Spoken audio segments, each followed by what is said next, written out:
आज मुश्किल है तो कल थोड़ा अच्छा होगा, इसलिए उम्मीद मत छोड़ना, क्योंकि आने वाला कल जरूर बेहतरीन होगा। नमस्कार दोस्तों, स्वागत करता हूं आप सभी का एक नए रहस्य बुक के स्टोरी में। एक समय की बात है, गौतम बुद्ध के हजारों शिष्य उनके पास अध्ययन करने आते थे।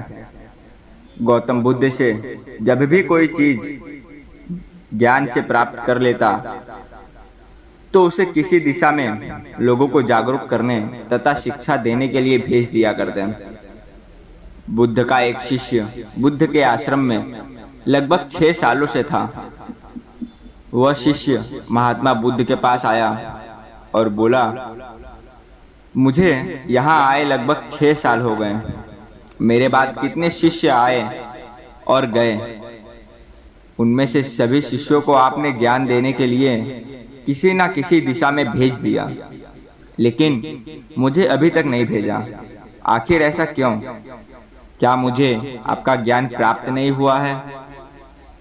बुद्ध मुस्कुराए और बोले, यह तो तुम्हें खुद ही समझना पड़ेगा कि मेरा ज्ञान तुम्हें प्राप्त हुआ है या नहीं।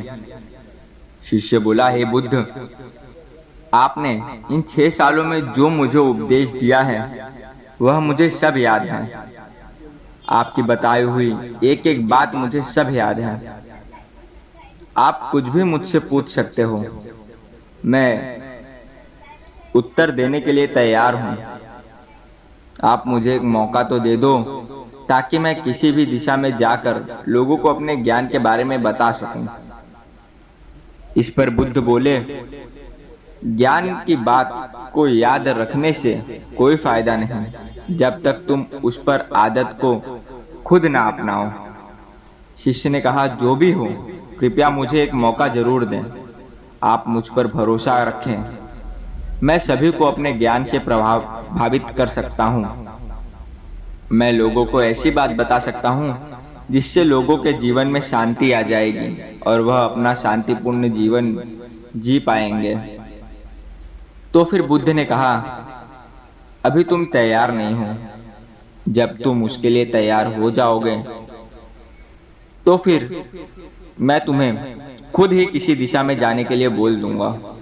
शिष्य ने कहा, क्या आपने मुझे इन 6 वर्षों में इतना भी ज्ञान नहीं दिया कि मैं किसी को प्रभावित न कर पाऊं? बुद्ध ने कहा, ठीक है, तुम पूर्व दिशा में चले जाओ। वहां एक गांव मिलेगा, वहां से भिक्षा मांग कर लाना और अपने ज्ञान को लोगों की मदद करना। कल सुबह तुम वहां अकेले जाना और शाम में आकर मुझे बताना कि तुमने कितने लोगों की सहायता की है और कैसे की है। शिष्य यह बात सुनकर बहुत खुश हुआ और आशीर्वाद लेकर चला गया। वो रात भर ज्ञान समेटता रहा और मन ही मन सोच रहा था कि मैं वहां ज्ञान का ऐसा छाप छोड़ूंगा कि वहां के लोग के साथ बुद्ध भी मुझसे प्रभावित हो जाएंगे। सुबह उठकर प्रणाम करने गया। उन्होंने प्रणाम कर वह पूर्व दिशा की तरफ निकल गया। शाम को जब वापस आया तो बुद्ध ने देखा कि शिष्य के माथे पर चोट लगी है और खून बह रहा है। बुद्ध ने उसके पट्टी की और पूछा, तुम्हें चोट कैसे लगी है? शिष्य ने कहा, वहां के लोग बेहद ही दुष्ट हैं, उन्हें जरा भी बुद्धि नहीं है।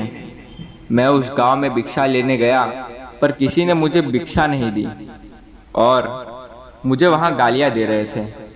एक व्यक्ति ने भिक्षा तो दी लेकिन नीचे फेंक कर और कहा, उसे उठा लो।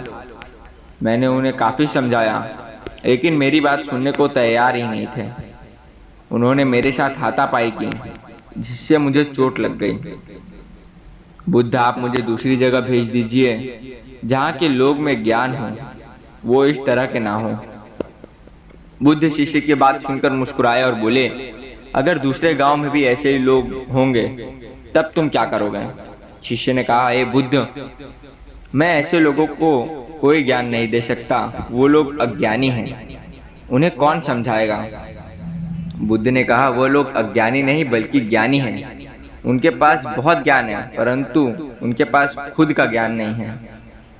अब अगर तुम किसी दूसरे के ज्ञान हो कुछ चोट पहुंचाओगे तो वह कुछ तो कहेंगे ही।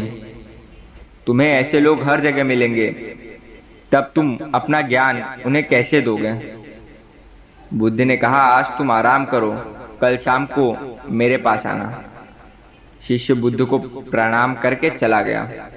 अगली शाम जब वह वापस बुद्ध के पास आया, तब वहां बुद्ध एक के साथ एक और शिष्य मौजूद था। उनके हाथ में भी चोट लगी हुई थी। बुद्ध ने शिष्य के हाथ पर चोट देख उस पर पट्टी की और उससे पूछा, तुम्हें चोट कैसे लगी?